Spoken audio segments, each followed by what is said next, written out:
Hello everyone and welcome to my first ever show of My Beautiful People. I'm your host Ali, and today's podcast is going to be about leaving high school. I know, right? Like, why does someone need to talk about leaving high school? And quite honestly, it's just because it's super scary. It's one of the biggest steps I feel in our finite lives that no one ever talks about. It's super underrated. Like, everyone looks back and it's like, oh yeah, the transition was easy, but in reality it really isn't. I mean, especially if you're trying to figure out what college to go to. I know for me, my situation was a little bit more difficult than most people. In high school, I was one of those people that, are called a teen mom because I did get pregnant in high school, and I had my daughter at the very end of the first half of my senior year. So I skipped all of my finals and did not go back to school until maybe February, like mid-February, early March. So I actually had to go ahead and take my finals then. And I know some people are like, oh, you had an extra month to study, but in reality, that was not the case. I had a newborn. I had to transition, my entire life and figure out how to be a mom, if that makes sense. I mean, most people are kind of just born to do it. Other people have to learn the hard way. It just really depends. And I'm just putting it out there because I think it's really important for people to realize, especially people that feel that they cannot do it for the life of them, that let them know that, it is okay. I'm not saying if I could do it, you could do it, but I'm saying it's totally possible, especially if you have no idea what to do with your life, because not a lot of people do. The only thing I think I had in common with most people is that I was graduating, and like most people, I had no idea what I wanted to do with my life. I mean, absolutely zero.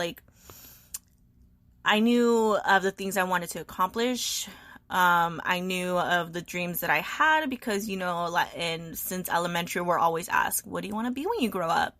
And then that question kind of transitions in high school, to, what college do you want to go to? What do you want your master's to be in? And I feel like because of that question, it kind of made it really difficult to solidify what's the first thing I wanted to do with my life, if that makes sense.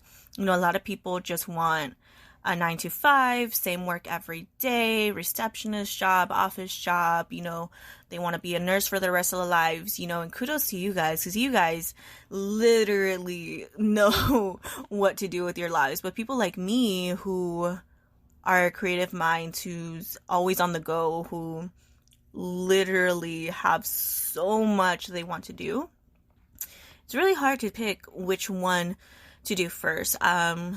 Little side note, I was actually planning to go into the Marines in high school, to do the boot camp. I don't know what the program was exactly called, but I was planning to do it. I had the recruiter's personal cell phone number. I was fit. I was an athlete. I was, in a sense, disciplined. I know I know if my parents were to hear this podcast, they'll be like, girl, what you mean? You were not disciplined. You never listened. But in reality, guys, outside of the home, I was probably in my whole group, and my group was a pretty crazy bunch. Out of everyone in the group, I probably was the most mature one. And that's not me tooting my own horn. That's telling you guys what other people have literally told me since they've met me. But yes, back to the point. The transition is extremely difficult.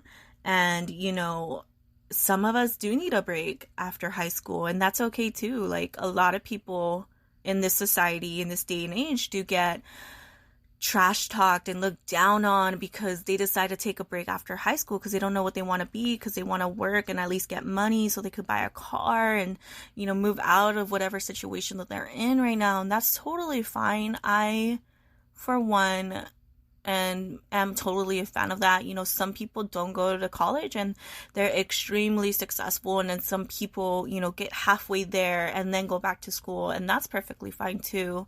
Some people go to junior college and then, you know, university, or just junior college, and then get a license to do whatever it is they wanted to do with their lives. And I feel that, you know, everyone's path is different, and that's something that a lot of people lose sight of, especially our administrators, our, you know, high school counselors, our, even our own parents, you know, lose sight on that you don't need a degree to be extremely successful in the world. You know, if you are a brilliant mind, and, you know, you're extremely resilient, extremely disciplined, then I feel like you have the capability to be able to do whatever it is you want to do for the world. You know, whether that be only a business, or, you know, stepping into one of these brand new industries that we've gotten over the last decade, you know, and it's okay. I'm not saying it's not. I'm not here to trash talk you, be like, no, you need to go to college, because, you know, college is super expensive. I mean, especially here in California. Like, I took one class one summer, and it was literally $1,800. I was like, bruh, like, this is like half of a down payment for a car. Like, so don't let people tell you what exactly to do with your life. I think the main thing that people should be doing at the end of their junior year of high school, if not sooner, is ask ourselves, what do I want to do with my life? And I know in high school it's hard. It's so hard to try to think about your future, because we're so involved with school. We're so involved with ourselves and with our groups. You know, some of us are really into being popular. The rest of us are either, you know, trying so hard to fit in, or being invisible because we don't want certain people to see us. And I get it.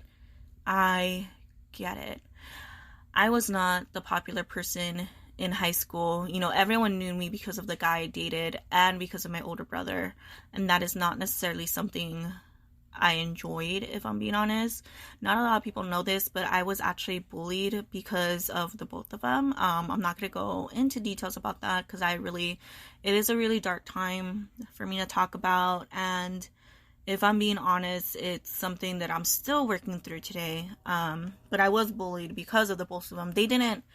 They weren't the ones doing the bullying. It was people that knew that I was related to my brother, or that I was with the guy, and that's how all the bullying happened. And it was extremely hard. I'm not gonna lie. Like, I remember being yelled at by a teacher because I was literally standing up for myself and telling people to quit it and this and that, like pretty much almost causing a fight in class.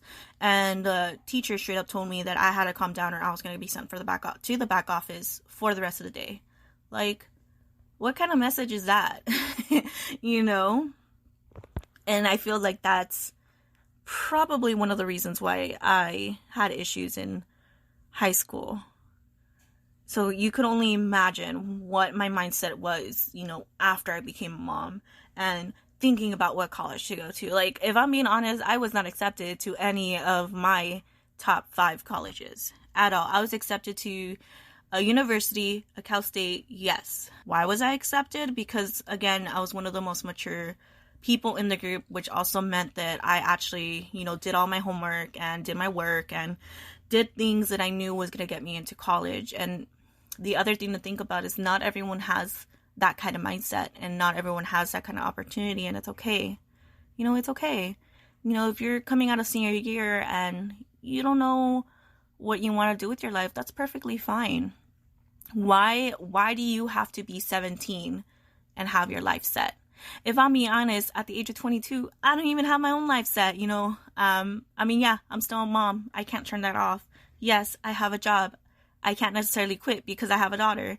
Am I still going to school? Yes, of course. But I had no idea what I wanted to do. That's the whole point, guys. Like, you don't have to have your whole life set in your mind right after high school.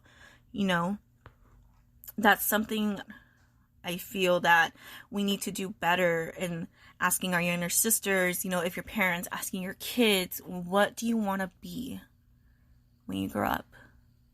Do you want to be a fighter? Do you want to be an administrator? Do you want to be a police officer? Do you want to go into the military? Do you want to be a nurse, a vet, a doctor? And that's something that not a lot of people ask them anymore. They ask them, what major do you want to go in? Well, how can you know what major you want to go in if you don't know what you want to be in life, And that's just something that I feel is wrong with that big old question. It's completely, absolutely, 100% normal that you don't know what to do with your life. And even in college, and college students, if you're listening, even in college, if you're not even sure if that major's for you, honey, take a break and figure out who you are. Take a step back to get out of your head and out of your mind and be like, okay, self, is this really what I'm going to be doing for the rest of my years? Can I see myself working as an accountant or as a hotel manager or as a mathematician, whatever the heck those majors do, because I have no idea what those majors do. It's okay to ask yourself that, That's something that they should have asked you when you were in high school, and I am so sorry that they didn't, And it's not the end of the world if you don't know what to do right now. That's the main thing to take away right now. It's not the end of the world if you do not know what to do right now. The best advice I could give you is to look at the things you absolutely love, whether it's music, writing, actually working with numbers, being like working with machines and taking things apart and putting them back together, or walking dogs, or gardening, anything. Look at everything you absolutely love to do and then see how you could make a career out of it. It doesn't necessarily need to be right now, because let me tell you, a lot of people think that if they start a job, within a year, they're going to be making hundreds of thousands, and that's not the case at all with this economy. It is not the case. It takes a lot of blood, sweat, and tears to get to where those influencers are now, guys. Like, so much. Like, take 10 years, maybe 10 years. Give yourself 10 years. Don't rush into it with what you love for that career. Figure out what you love. Figure out if you could make a career out of it. If not, how you could implement it into your life as a hobby or as something you enjoy doing, for self-care. And if you want to work for yourself, think about what the steps you need in order to be your own boss. Because I know that's a lot of people's issue right now too, is they don't want to work for a company. They want to start their own and, live the high life and be in charge and not have to answer to anyone. And I get it, because, if I'm being honest, that's what I want to do too. Not that I have an issue with authority, but I don't want to ever being put in a position by a company of being laid off because they're downsizing, even if I am the very best person in that company. Like, I do not want to go through that. And I know a lot of people had gone through that, and that is not something I want for me or my family. So think about the first steps. Ask yourself, what is it I want to do with my life? And then find the first steps of creating the greatest life for you. Well, that is it for today, and I will be putting a podcast out every Wednesday by noon, I promise. And until next time, my beautiful people, I will see you later. Have a beautiful day.